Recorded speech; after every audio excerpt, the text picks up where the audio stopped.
All right. Good afternoon. Welcome to Live from the Table. I'm here today. Well, I should say I've been, doing a bunch of interviews with some very, very anti-Israel people like Norman Finkelstein and Aaron Mate and Rashid Khalidi.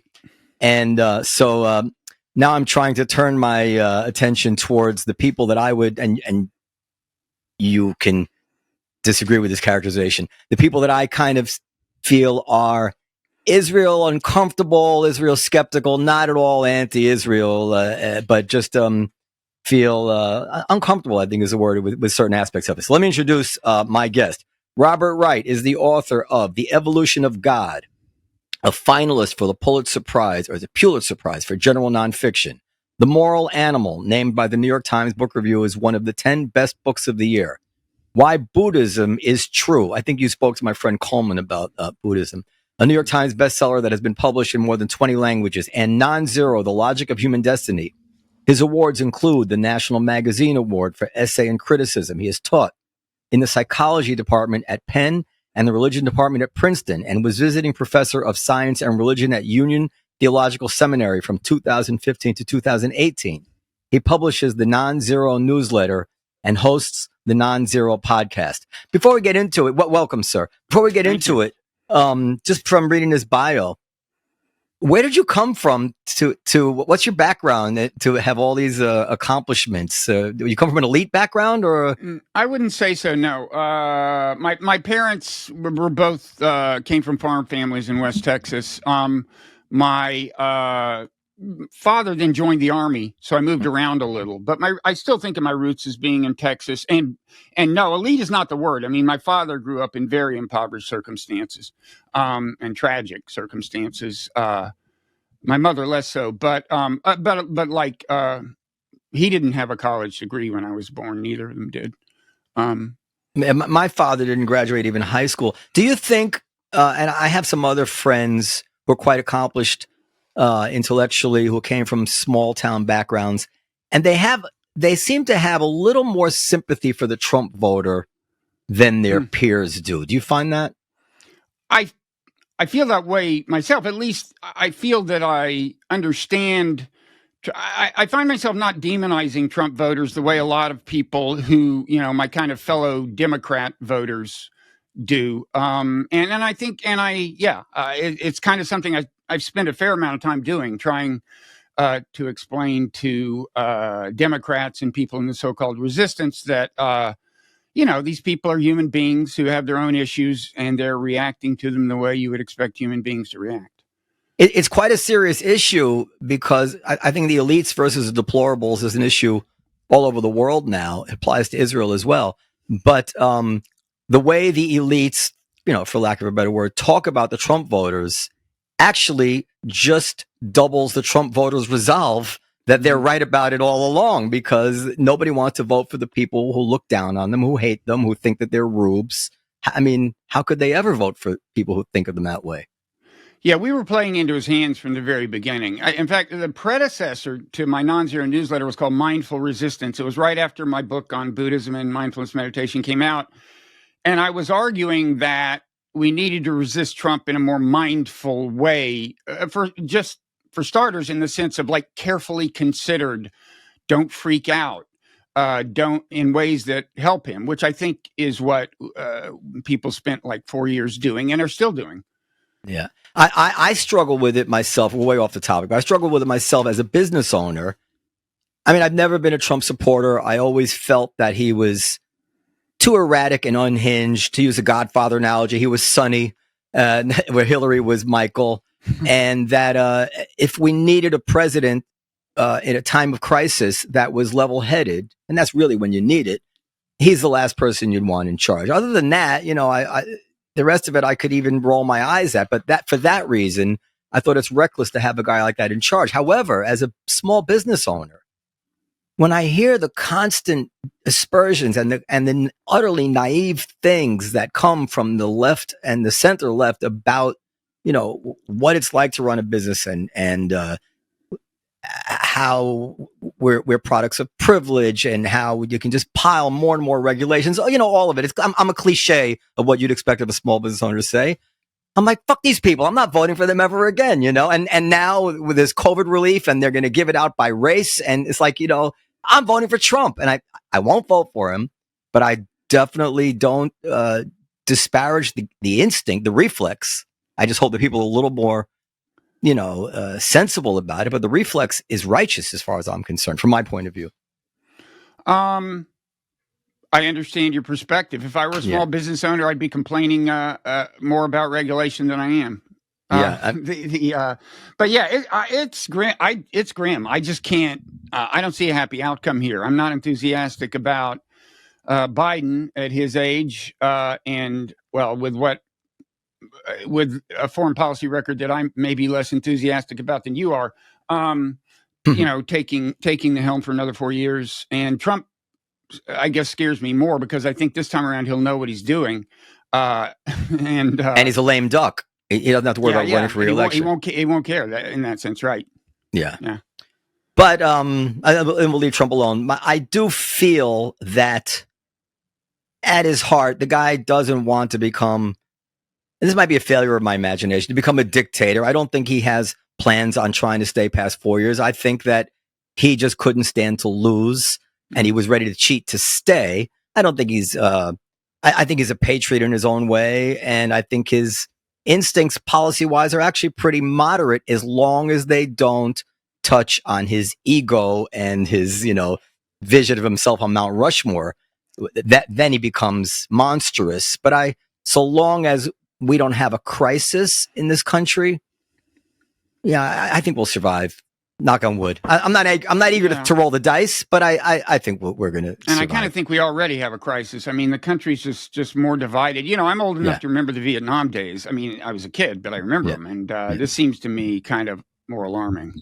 It may be worse than the Vietnam days because we're much less united as a people. We're much less united in terms of our belief that we're a good people or a good country, or that we have anything that we've had. In Vietnam, you could argue that most people felt we had deviated from who we were. And now the country, a large part of it, feels like, well, this is who we always were, always have been, always will be, is evil. We're the problem. We always have been the problem. That scares me.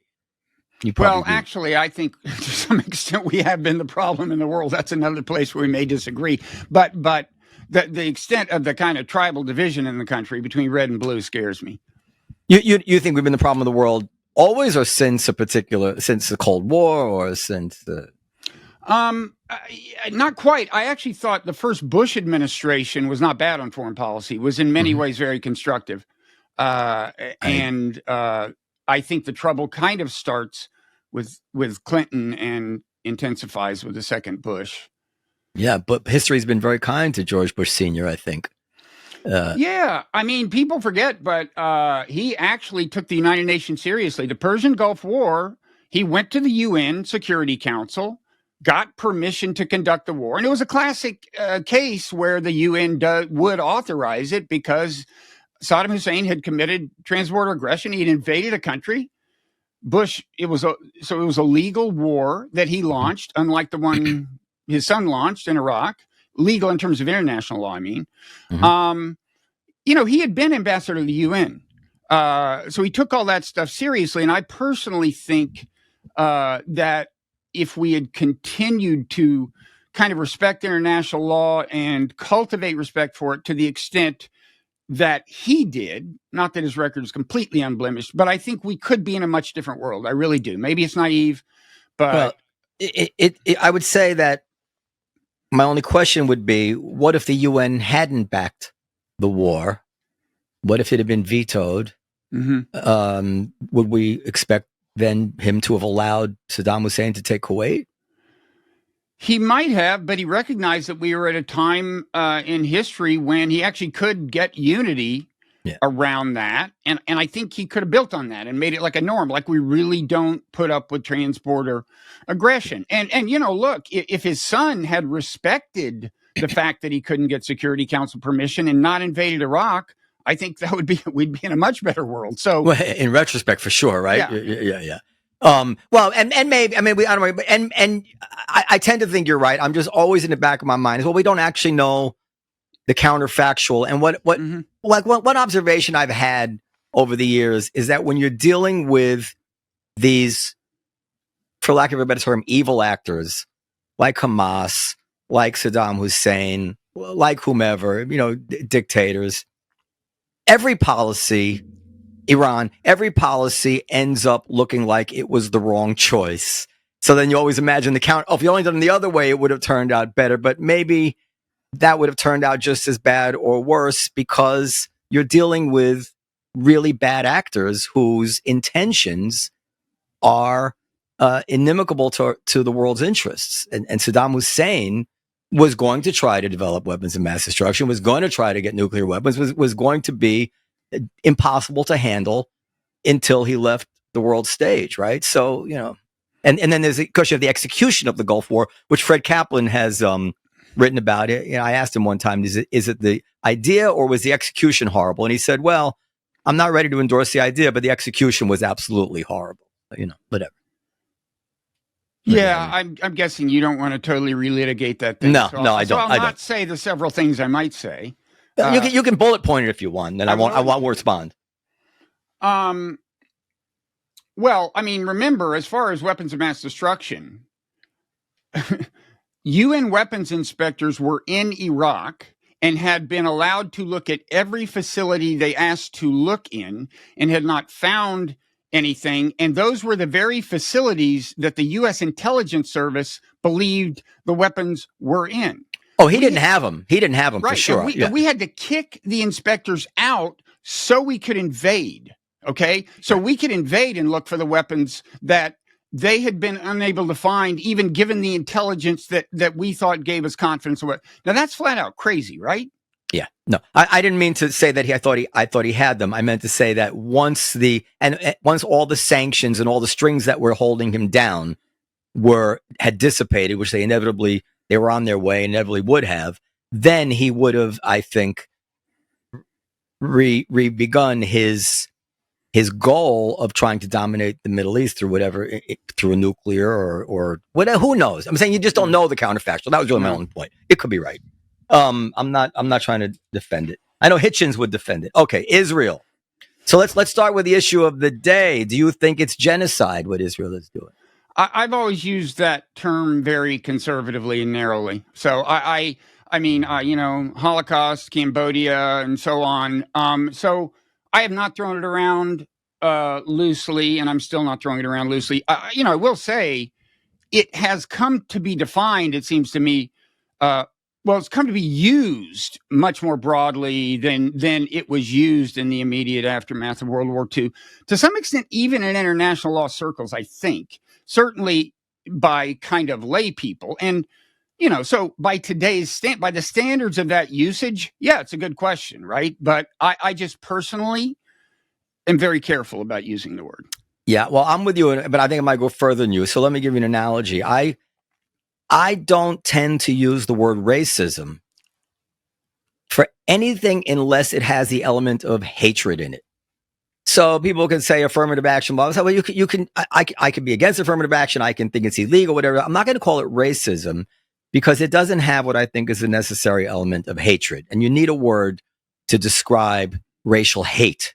Mm-hmm. And if you just go on call every decision based on race, even if it's unfair, as racism, then you leave yourself without that word. So I think genocide is the same thing. There has to be the intention to eradicate a people. There has to be. Otherwise, you've just conflated war crimes with genocide. I think that's kind of what you're getting at. Yeah, well, I mean, in that regard, I also use racism sparingly too, precisely because you need to know what's going on inside their heads, and often you don't. I mean, I do think some Israeli officials have given South Africa more ammunition than was maybe wise. They've said some things that are being construed as intent. And it's funny. One of them I criticized on Twitter right away, and the way I put it was, I think the defense minister said, we're cutting off the water and the power. They're all animals or something. And some people claimed he was talking only about Hamas. I don't think he actually qualified it, though. And I said on Twitter, the way I put it was, this is not in Israel's interests to talk that way. And I still got kind of shouted down by at least one prominent, well-known kind of pro-Israel person. But I wasn't even passing judgment. I was just saying I don't think it's smart to talk this way, and it is kind of coming back to haunt him. I mean, I think so far as war crimes go, you can probably make a stronger case for forced relocation right now than genocide, even though they haven't been.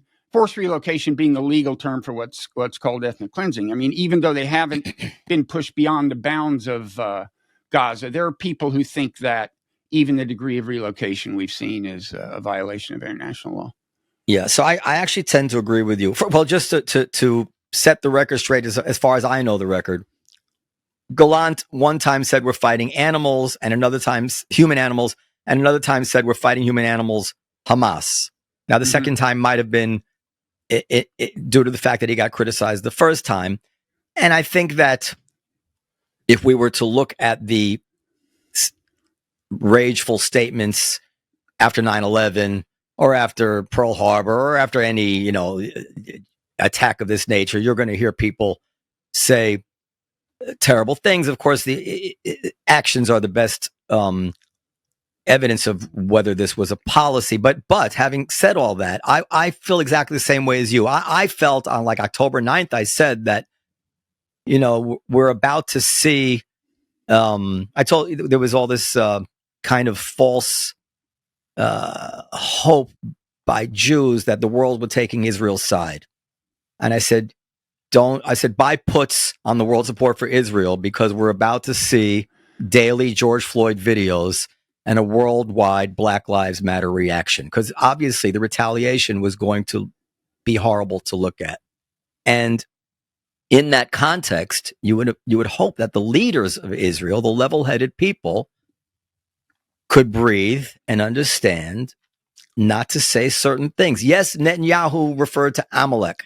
Yes, he's referred to Amalek many times in the past about Iran and this and that. Yes, in the same speech, he actually said, but Israel will be the most moral army on earth, and we will, protect non-combatants. He said all that, but why give them the red meat of Amalek? What are you doing? I don't get that.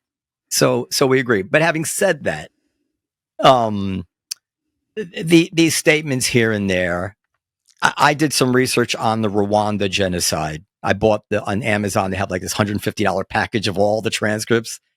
And if you start reading the speeches that were made out, encouraging the people to just go out and machete their neighbors and kill, and then the number of hundreds of thousands, in short time killed. Yeah, going on the radio and exhorting them. Yeah. It becomes a ridiculous comparison in my view. Now, I'll make another argument about the genocide if we're going to get technical about it. I'll ask you a hypothetical. If the Lord were to come down, I asked David Rothkopf the same question. If the Lord were to come down and gather up all the Gazan civilians and gently transplant them to a section of Gaza that had no strategic importance whatsoever, there would be no reason in the world that Israel would target it. Which side of this battle would feel hampered by that?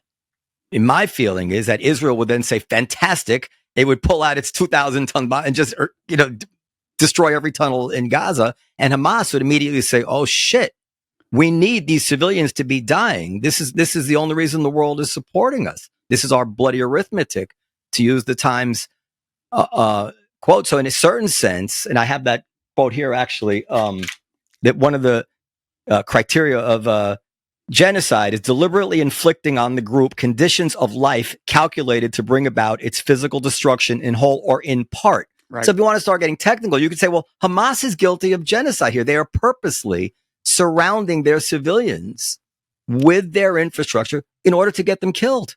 Yeah, it's the in part of that definition that has always struck me as kind of such a big loophole that I just am not going to go. I'm just not going to use the term much. I mean, I haven't really studied it and looked at what international law people say this means, but it does seem to me pretty loose language. But that part, I think, was built into the definition from early on, even though people thought of genocide as something just massive and dramatic back when the term was coined. I'm okay with in part, but do you agree that Do you agree with my read that the Israelis would be thankful if all the civilians were to be out of their way, and Hamas would find it an imposition on their war aims? You agree with that? Probably. I mean, if they could magically kill everyone in Hamas and not touch a civilian, they probably would. I don't think there are all that many Israelis who consciously want to see civilians die as part of their vengeance. I mean, they seem to be fine with a very high civilian death toll. But look, I mean, one thing I've always said before this, although this is what's happening now is the strongest test of whether of whether I still mean this. But I've always said that, and after 9/11, I right away wrote a piece for Slate about not following our retributive impulse uncritically. I was against most of the things we did thereafter. So I was a critic of U.S. Foreign policy, and I consider the way we behaved kind of irrational in the sense of not serving our own self-interest. But I've always said that Israel has not, over the years, behaved any more irrationally than America behaved. I think neither people are really serving their long-term self-interest by supporting these policies, but they're no crazier than we are. Because obviously October 7th, especially if you correct for the size of the country and the nature of the atrocities, was much more traumatic than 9/11. Or, in principle, of course, America has a pretty fragile psychology because we've never really been faced with attacks on our homeland to speak of for a very long time. But I think, so I understand. I mean, Israelis are reacting the way people react. That doesn't mean it's wise. By the way, let's take a little short detour here. Is part of what you're saying now informed by your Buddhist beliefs? Well, also my book on evolutionary psychology, The Moral Animal, in terms of what I think of as being human nature and the way people react. I mean, I got into the origins of the retributive impulse in that book and argued that, although there's a reason it evolved, it often doesn't serve our interests, especially in the modern world. But yeah, my Buddhism book is a lot of it. Why Buddhism is true, I grant you, is kind of an obnoxious title. It's not, and it's not saying that it's. I'm not even talking about the religious part of Buddhism, and actually most of Buddhism in Asia is religious. It's about gods and so on. I'm talking about the so-called secular Buddhism, meditation and the idea of enlightenment and a lot of things. But anyway, one of the main virtues of meditation that I tout in the book is that I think it can make, some inroads on the so-called psychology of tribalism, the kind of the cognitive biases that ultimately lead to, group conflict, even when it's not in the interest of either group. I'm going to read that book. You're not a pacifist, right? You're not a pacifist. I'm not a pacifist. No, I mean, I thought, World War II, our intervention in World War II made sense. And I asked Rathkopf this question. Do you think that, actually, let's start here. So you could even do it if you want. I regard you as realist friendly in terms of your outlook on foreign policy. I don't know if you want to go the full Mearsheimer, but you certainly I don't want to go the full Mearsheimer. I know John, I respect him a lot, and he's right, and he was right about Ukraine, I think, but I don't want to go the full Mearsheimer. Yeah, but I think that you, and by the way, I'm going to cop to this too, although I don't come to the same conclusions necessarily.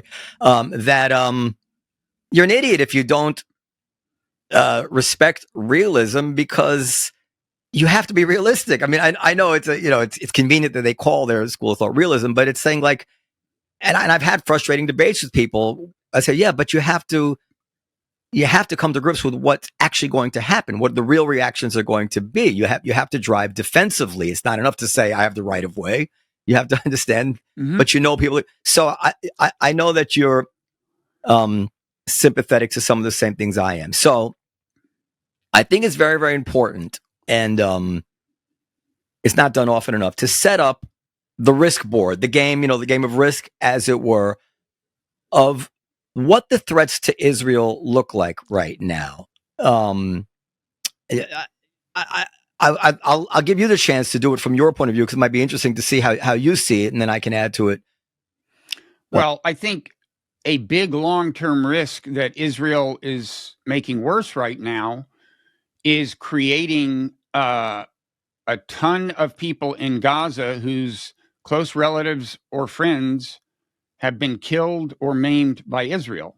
And, this just gets at what my kind of theory of the problem is. I mean, that, I think, hatred is not a good thing to cultivate. Hatred of you, especially, right? Like, so, for example, when I see now Houthis protesting death to America in the wake of the recent attacks, I'm like, as an American, I don't feel great about that. I'm like, the fewer people who hate my country, the better. Now, I do think in Israel there is something of a belief. You tell me, you may know better than I, but there's something of a belief that like hatred of Israel is almost like a constant. Like they're going to hate us no matter what, so we might as well do what we got to do. And I don't think that's true. I mean, there will be some hatred of you no matter what, but I think things you do can make it go up or down. And I think in the long run, being surrounded by people who hate you is a national security threat. But do you think I'm right about that kind of belief that's prevalent in Israel? I think you're absolutely right about it with certain people. And not only that, that the people who used to not think that way, many of them feel they got a certain comeuppance in the aftermath of the peace process in the 2000s and the Second Intifada, when people like Netanyahu were saying, don't be silly. This is never going to. Actually, we should get into that. So, but let me tell you where I was coming from on that. By the way, I'm really enjoying this conversation. You have the perfect personality, I guess, probably to have a give and take. Your answers are long and complete, or are complete, but not too long. Just like it's awesome. So anyway, I really appreciate that. You interview people. Sometimes you sit there, they just go on and you don't want to interrupt. I'm very familiar with the problem. Yes. Yeah. So sometimes they're laconic and you want to give more. Anyway, so the board as I was seeing it is that you have 150,000 or 200,000 rockets in the north. In Hezbollah, a great number of them, more than 50,000 at least, are precision guided. You have Hamas in the southwest, also always having rockets and swearing to the destruction of Israel. You have the Houthis in the southeast now also sending rockets at a lot and stopping shipping. That alone is, casus belli for war. And then in the due east, you have Iran there pulling all the strings, apparently training some people, and who knows what they're up to. And if all these forces should decide to synchronize an attack at the same hour on the same day, this seems like a true existential threat. Existential in essentially being a drastic catastrophe that would set the country back, for a very, very, very long time. I don't know if the flag will actually be lowered on the Israeli capital, but, now this is an interesting question. I asked Rothkopf this. I felt that this is the threat that Israel feels is well beyond the existential fears that America must have felt from Japan. And he disagreed. I'm saying, how could Japan have ever threatened America with annihilation? They really couldn't even get beyond Hawaii. What do you think about that comparison? No, I think Israel has more reason to be worried than we had by virtue of the attack on Pearl Harbor. Hawaii's a long way away. I mean, could we have lost Hawaii? I guess. But look, Israel's in a precarious position. I don't deny that. Is there another nation on earth in an equally precarious position? Well, certainly it's a unique situation. I mean, whether well, Ukraine's probably not feeling super secure right now. But no, it's a unique situation in so many ways. Mm-hmm.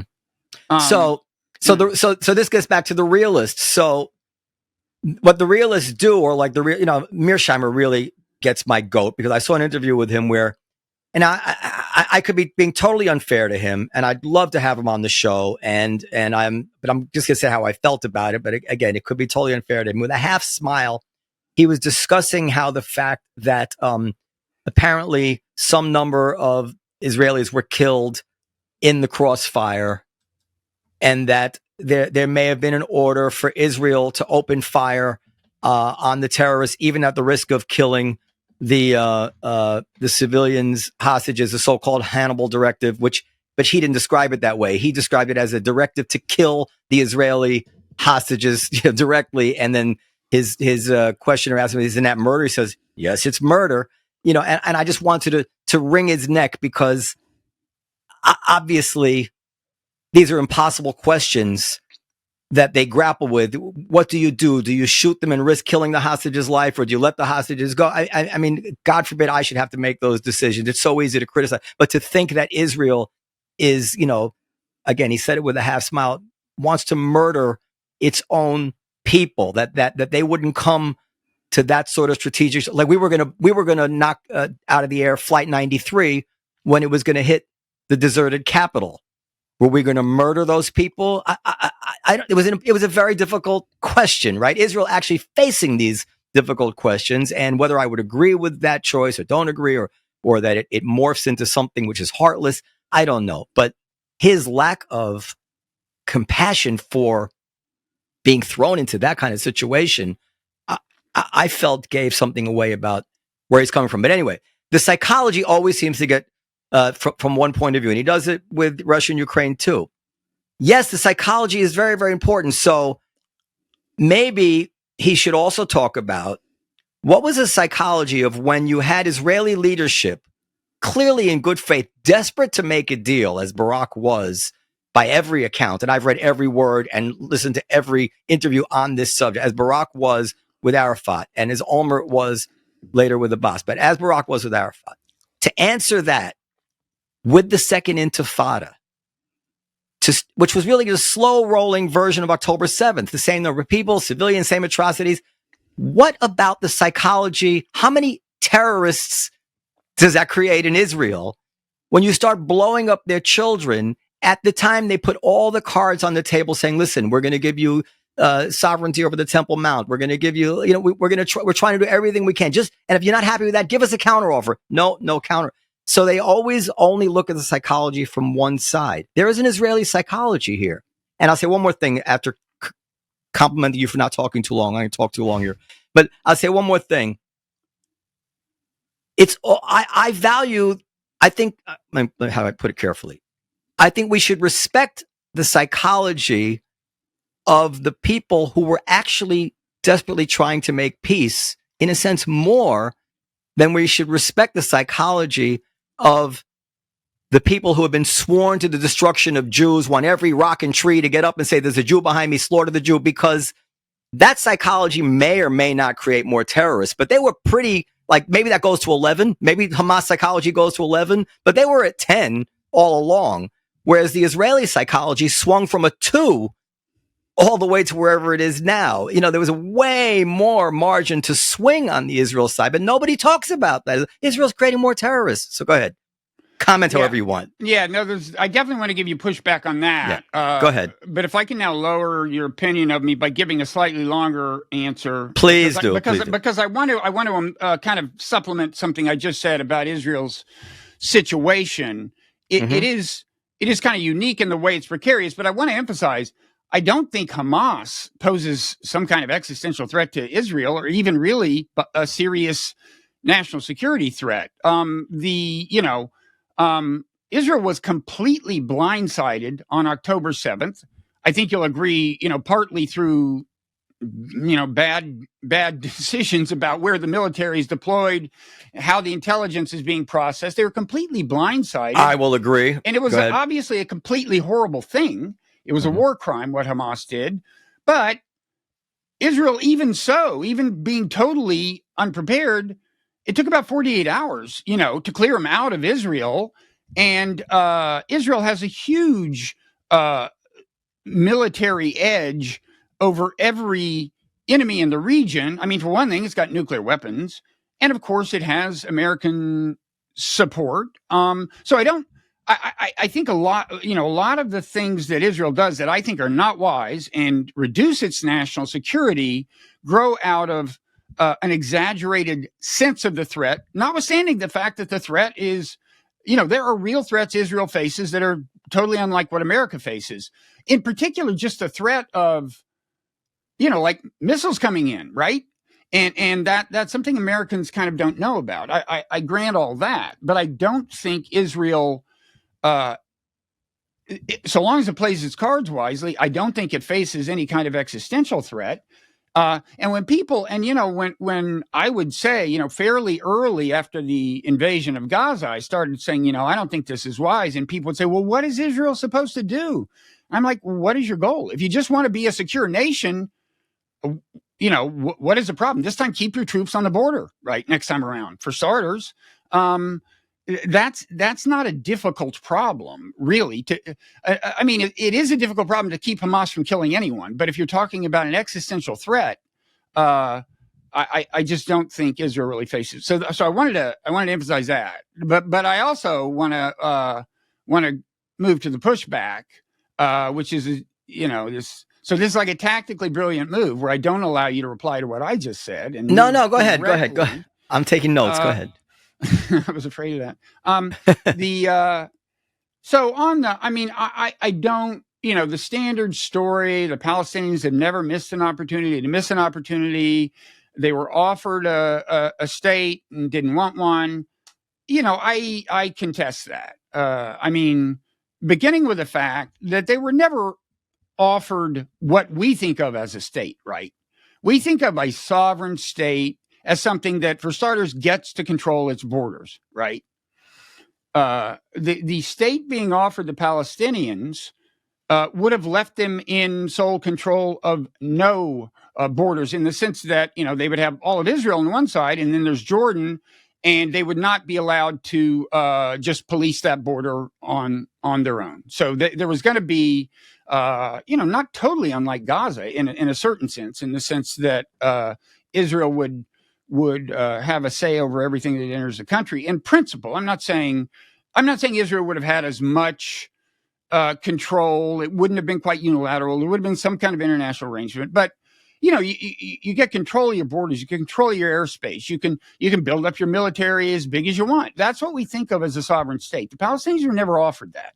Okay, and I could go on. I just think the and the other thing I'd say is I'm not really an expert on this. I haven't looked into it in a long time. But Arafat didn't reject the deal. He said, well, okay, at Camp David, I'm not ready to sign on it. Let me think about this. They renewed talks at, what was it? What's it? Taba. Yeah. And at that point, I think that's when Ariel Sharon paid his visit to the Temple Mount. The Temple Mount in a way that was designed to be incendiary, I would say, and was. And it's after that you get the second Intifada. I'm not defending the second Intifada. I think it was, for one thing, not in the interest of the Palestinians. But so let me go ahead. Finish. I'm sorry. No, go ahead. So you don't know me. I've looked into this issue with every aspect of good faith in my heart to try to find out what it was. And the more I looked into it, to my surprise, the more I felt the Israeli side was correct in terms of how hard they tried to make peace with Israel. I interviewed Aaron David Miller.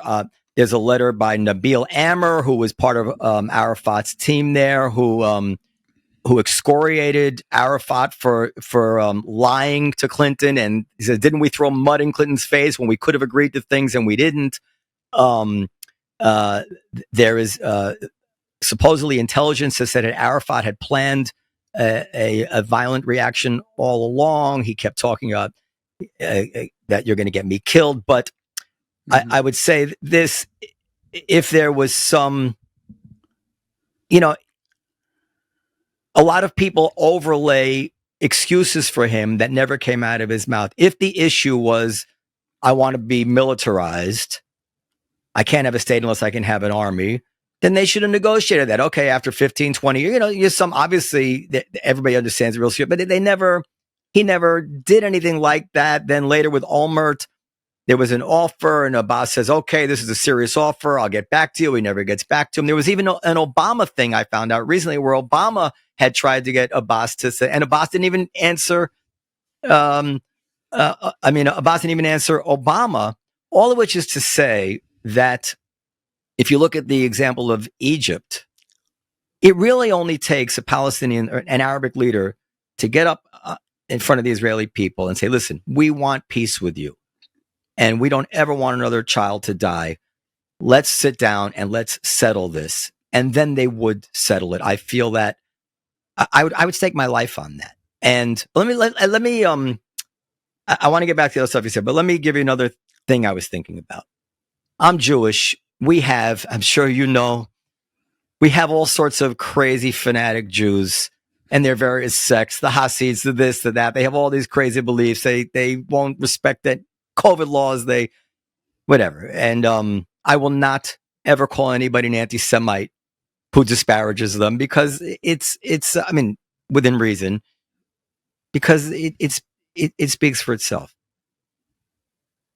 If someone were to tell me that you could get these crazy fanatical religious Jews to change their positions on the issues that are most important to them simply by treating them differently, negotiating with them, giving into their demands, I would say you're crazy. You don't understand these people.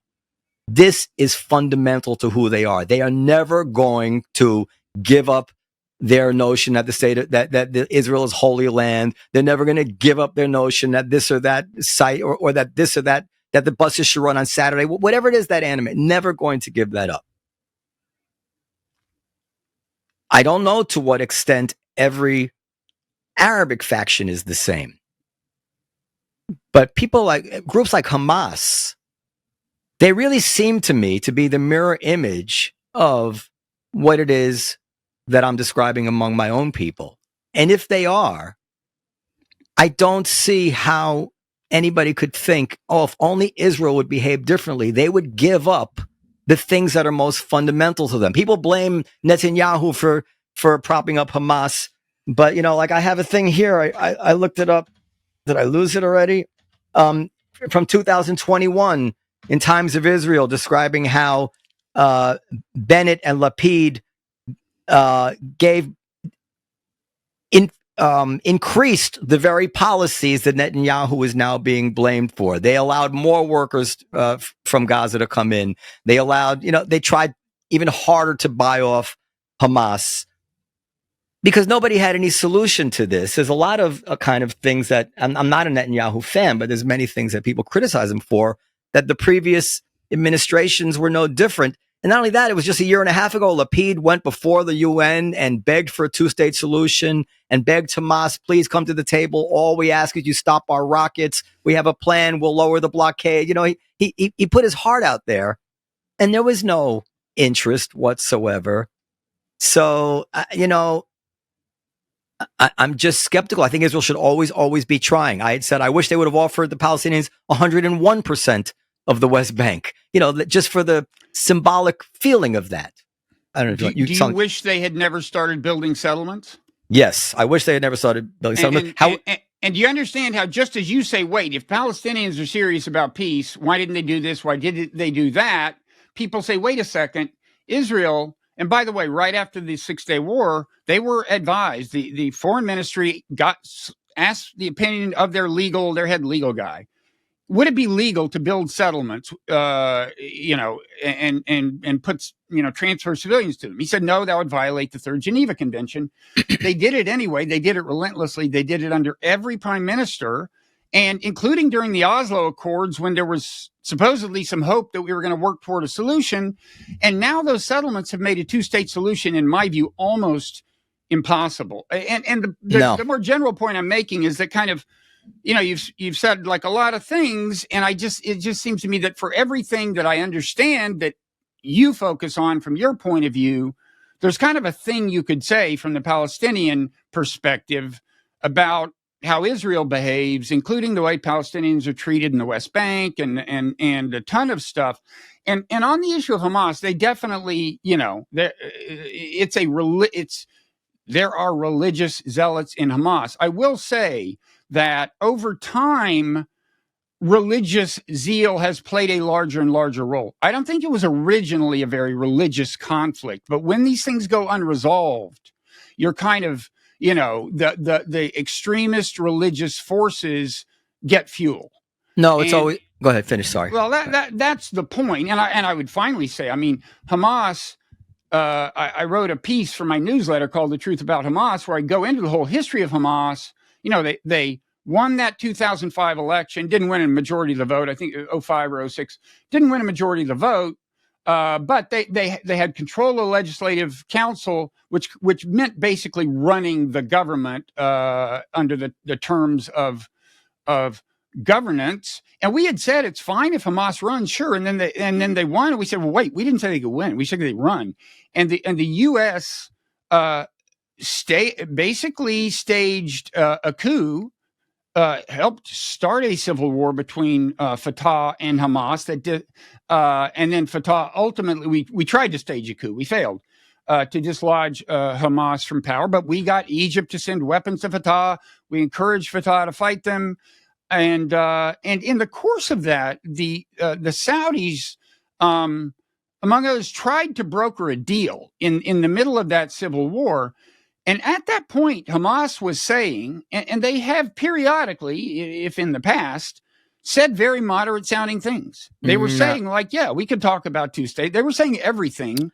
And we did not want to pursue that seriously. And Bibi didn't want to.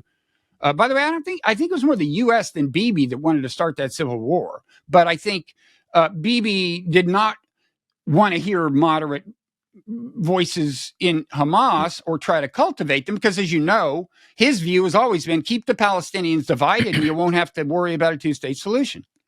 Well, okay, so this is interesting. So I've gone down that rabbit hole a few times about, there's this reported moderate statement by Hamas here, reported moderate statement by Hamas here, and I've always hit a dead end. They would ask the Hamas leadership, so and so said this, and they would repudiate it, or they would deny it. And of course, there was talk that Hamas would agree to the Saudi peace proposal, but all that meant is that Hamas would agree that Israel could retreat to the 67 borders. Hamas had never, ever said, and will agree to the end of the conflict. In other words, if you want to forfeit all that territory, why would we ever disagree with that? But we're not going to sign on the dotted line that that's the end of the matter. Hamas has never, ever, ever said that. Now, I don't know what to say first. Going back to what you said earlier about the psychology. Look, a lot of these things do come down to the facts. And if you're right, then I agree with you,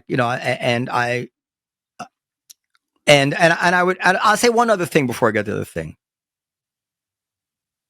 Even though Hamas and Iran have never mentioned, or barely, I don't think they mentioned the occupied territories. I don't think that that's their issue, or the settlements.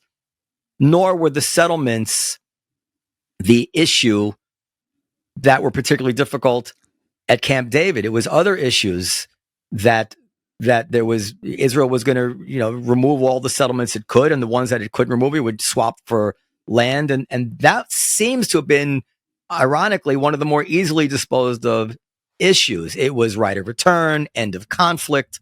These were the things that really broke down. I would still say that I'm going to essentially answer the argument that I would make in good faith, which is that nevertheless, if Israel continues policies which just lead to bad feeling, over time, you can't predict how that manifests itself and what different course might have occurred if Israel had 40 years of engendering good feeling, right? So even though Hamas never mentions the occupied territories and doesn't seem to care about them, so you could say they don't care about the occupied territories. Yeah, probably. On the other hand, maybe if Israel had never built settlements and had really tried its best, and if that were possible, because terrorism creates a whole cycle of its own, then maybe Hamas would have never grown as it did. Maybe there wouldn't have been fertile ground for that ideology to grow. So these things are enormously complex. So I think you would agree. So I'm just trying to show you that I'm not a hard-hearted man like from The Godfather. I'm trying to think of it openly. So again, to the psychology, you said that you think Israel may not be that threatened. Essentially saying that maybe the deterrence of the United States would be enough. And I would say two things. It's asking a lot for a country to depend on deterrence. The nuclear bomb is only when it's too late. What Hamas, I think, what this attack did show Israel is that its adversaries were ready to do such things, even if it meant their certain destruction. If Hamas is ready to do something which is going to lead to virtual certain destruction, maybe Hezbollah is ready to do it too, and maybe Iran is ready to who the hell knows what they're capable of. But what's interesting is that I don't think anybody really thinks that Putin really had any reason to think that the West was going to invade Russia. Even if Ukraine joined the European Union, Russia was not going to be invaded by Western. And yet, people like Mearsheimer, extremely solicitous of Putin's psychology of threat, which is nothing compared to the threat that Israel is facing. So I'm like, Mearsheimer, if you're even going to consider Putin's xenophobia of the Western world in terms of threat to him, then you really need to be more kind to Israel, because Israel actually can lose it all. And by the way, if Ukraine had been firing rockets into Russia, and if Ukraine had then gone into Russia and slaughtered 1,000 Russians, it would be a hell of a lot easier to get people to be on Russia's side here. We would not see people outraged by Russia's invasion. If these analogies really don't apply. What else did I want to? I guess there's some. Have you read Kissinger's book Diplomacy? No, I can imagine, but you tell me. What does he say? Well, there's some fascinating parallels in the chapter that he describes the run up to the Second World War. Mm-hmm. He talks about the totally unrealistic psychology that had overtaken the West in terms of things like thinking that if we show them how peaceful we are, then they'll be less threatening to us. And where's the thing? Something you made me. He says one thing in the Democratic statesmen of the interwar period feared war more than they feared a weakening of the balance of power. He made this argument about Iran too, but security, argued Ramsay MacDonald, must be sought not by military but by moral means. Hitler skillfully exploited such attitudes by periodically launching peace offensives that were deftly geared to the illusions of his potential victims.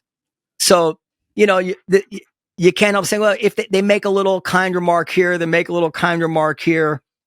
They're not so unsophisticated that they can't understand that this does undermine certain aspects of the Israeli government. But the fact is, don't play possum. If you want peace, just say so. Just say so. And I think it's fair for the world to ask them to do so. One other question. Who was more threatened? Because America was ready to bring the world to the brink of nuclear war during the Cuban Missile Crisis.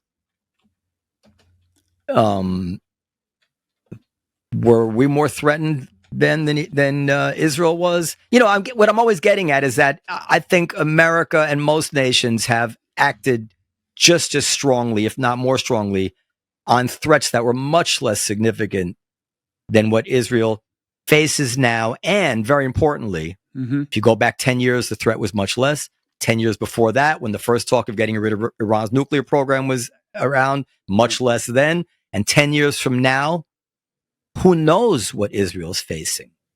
So in that context, if you're the Israeli left, right, center, Israeli prime minister, how do you make decisions that you feel are responsible to the future of your country? Before I get to that, I mean, is one thing you're saying that the U.S. has been kind of, you might say hypersensitive almost in defending its own interests. I'm saying that every nation has. I would say absolutely, and that's why I don't think Mearsheimer's crazy to say whether or not Putin. I don't think Putin feared imminent invasion. I do think what Putin was saying he would not tolerate is something that America would absolutely not tolerate. If we woke up tomorrow and Mexico said, listen, we have two things we've decided to do. One is we're getting out of NAFTA and joining an economic union with China. And the other thing is they're sending us a ton of weapons and also some military advisors, and they'll be arriving in Mexico tomorrow. You know what? They'd never arrive because we would take action immediately. And we've always shown that. We've usually in our hemisphere been able to do it by like sponsoring coups and this and that. But we have absolutely been willing to kill however many people it was necessary to kill to avoid being in the situation Putin said he didn't want to be in. But am I wrong that Putin didn't even want to tolerate Ukraine aligning itself economically with the European Union? This is more than just that he found threatening, and that's that gets back to 2014. I will say that's a case where we did not try to find a creative solution because Ukraine joining the EU meant that it was leaving his economic bloc, raising trade barriers between Ukraine and Russia. And we didn't try, nobody seriously tried, there was discussion, nobody seriously tried to say, this is kind of a special case. Ukraine not only was part of the Soviet Union, but until the 1950s was part of Russia, the Russian Republic within the Soviet Union. Mm-hmm. I don't mean Ukraine. I mean Crimea was. Yeah, I know what you mean. And Ukraine has the special, So yeah. And he has his security concerns. Let's work something out where they move, they open up some trade with the EU, but they don't shut it off, whatever. No attempt was made to do anything creative there. And I would just, you asked, do I have some affinity with the realists? I do. And one of the things I most like about realists is their insistence on always working hard to understand how everyone is looking at the world, including your adversaries and enemies.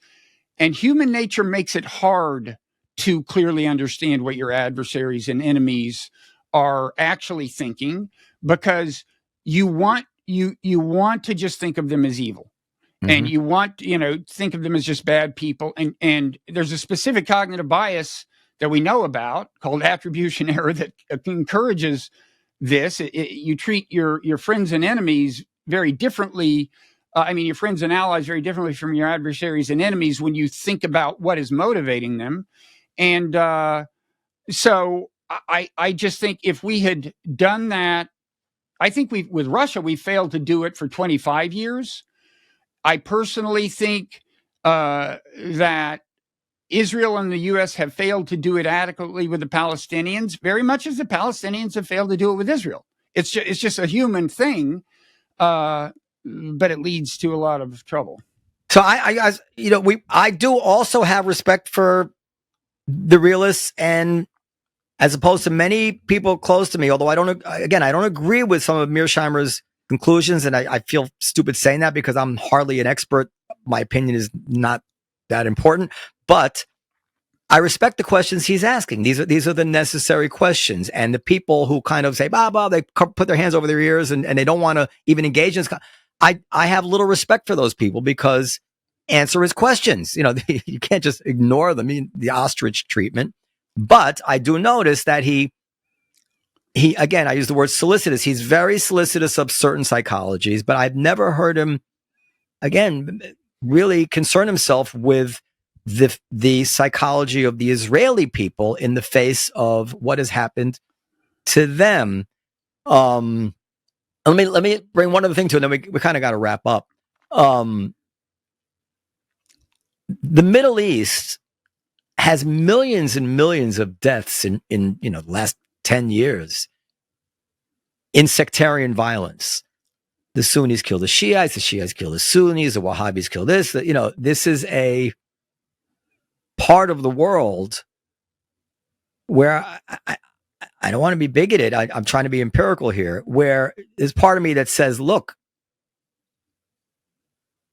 does the world think that the one tribal division here, which would not lead to slaughter, is between the Arabs and the Jews, with all 500,000 dead in Syria? I mean, everywhere there has been open road to kill the other tribe, we've seen it on a scale that got to terrify Israel. It just has to. And again, like, it's easy to ask someone else to take chances with their lives. I want the right thing. I want a two-state solution. You don't know me. I spent my whole life around Arabic people. I have Arabic friends. This has put pressure on close friendships with me with Arabic people. I think I'm a good person, and I think that I think I interrogate myself as well as anybody I know could. But no matter how I do it, I can't. By the way, my mother is a full left-wing Chomskyite. God bless her. Yeah. So even within my own family, and I managed to. We get into it sometimes, but she's my mother, So so that's how close to home this is. But I once asked her when she's a one-state solution and Peter Beinart and whatever it is, and I said to her, "Look, are you ready to trust your grandchildren to a one-state Israel with an Arabic majority?" And she blinked. I said, all right. She said, all right, well, maybe there has to be a two-state solution, because, when you put it in that, say, like, it'd be great if it worked out. But the track record of these one-state, multi-ethnic countries is 100% slaughter, right? So what are we going to do? Well, I would say, in a way, I wanted to pick up on what you said about kind of Arafat and him not pursuing the two-state solution more than he did. You got to remember, he has his own politics, and part of it, as you said, is he was worried about getting killed. There were extremist elements he was worried about, but more broadly, you mentioned the right of return, and obviously Israel is not going to say, we'll have a two-state solution, and then all the descendants of all the refugees from the 1940s can return to Israel, because that's not going to happen. And so they would like to say, well, we'll kick that can down the road and finesse it. But Arafat, that's not an easy thing to explain to the Palestinian people, because this is like central to their narrative, much as the Holocaust is central to Israel's narrative, right? I mean, you can say it shouldn't be, you can say whatever you want, but the way the history has unfolded, the Nakba is central to the narrative. And can I interrupt you there? Sure. Yeah. So I think a lot of, I don't, what I'm going to say now may be wrong, but it's something I spent time thinking about, exactly what you're saying. I don't know that the Nakba is really the 700,000 people who were displaced, chased out, expelled, but because the Nakba began when the state of Israel was declared after the partition, and that Nakba grew out of a genocidal attack by all the Arab armies to strangle the new Israeli state in its crib. And I suspect, this is not provable obviously, that if nobody had been displaced from their homes, they would still be using the term Nakba for the existence of the state of Israel. Now, I understand the emotional nature of this, but nevertheless, I have to say that 75 years later, the refugees here were pushed out of places that don't exist anymore, not into another country, into another part of their own country. So, we want to go live there where that shopping mall is. Well, there's, it's a shopping mall there. But if you want your own state, then there's something that smacks of bad faith in saying, we want our own state, but really what we want to do, even once we get it, is to go live in Israel.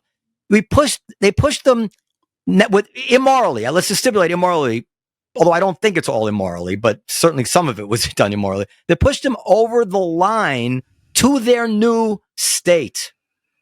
And 75 years later, if you want peace, you can say, listen, we want money.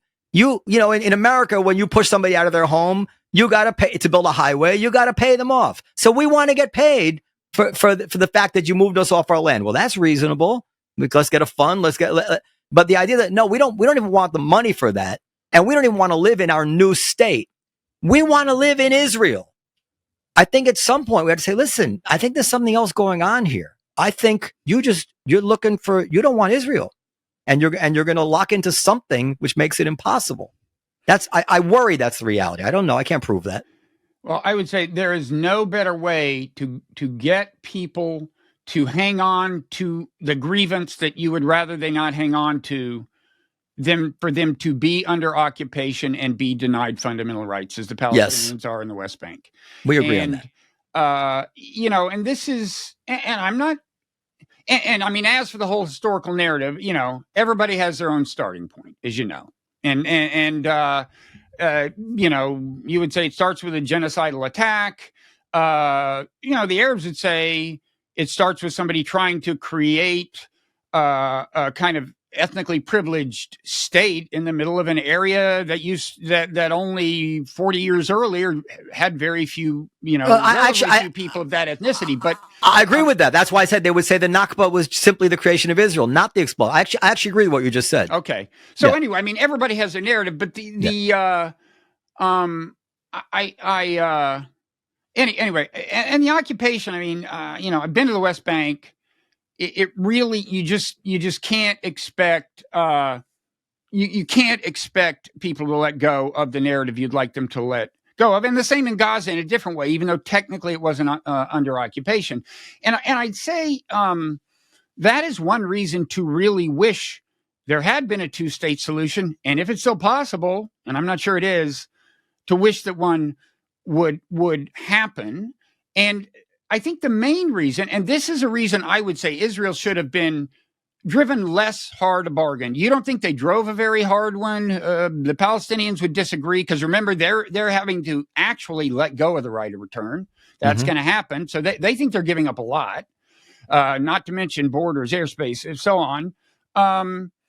And I would say dealing with a state full of Arabs is a much better situation for Israel than dealing with Arabs under occupation and inevitably an insurgency, because that's what occupations breed. You know, Egypt was at war with Israel at one point, not now. Jordan is at peace with Israel. It's possible to make, it's easier to make peace with states than with insurgencies. And that's why, you know, I would say I don't know that there's any hope of a two-state solution. But yeah, you're right. And Sharon, you know, that's what he envisaged. He was getting ready to pull out of the West Bank too, reportedly. But you know, yeah, that's what I've read from people close to him. I don't know what percentage of the land he was going to pull out of it, if it would have been 100% or even the 92%. But he was getting ready for an evacuation. He actually pulled out some settlements even from the West Bank. But, you know, it just has to be also added to what you said and yet there's Iran, which really isn't bothered by the occupation, which is doing everything it can to keep this fire of destroying Israel burning no matter what. And the problem is that, as Aaron David Miller said to me, unless the new Arab government can have a monopoly on armed attacks, which it can, unless there's a critical mass of people who support this, such that, I said this in another podcast, in America or in Israel, a critical mass is 51%. And if Israel makes a decision and there's a peace, then that's it. There's not going to be a separate Israeli militia attacking Egypt, right? But no matter what the Palestinians agree to, there could be rockets coming in from any new, you know, and Israel's making a deal from like Hezbollah or Hezbollah from the West Bank. Like, you know, there's no that we don't know. But see, that's what I'm saying. If it's state, it's a hell of a problem. Are you imagining after a two-state solution? Yeah, imagine even a state. See, if it's a state, deterrence is much easier to establish.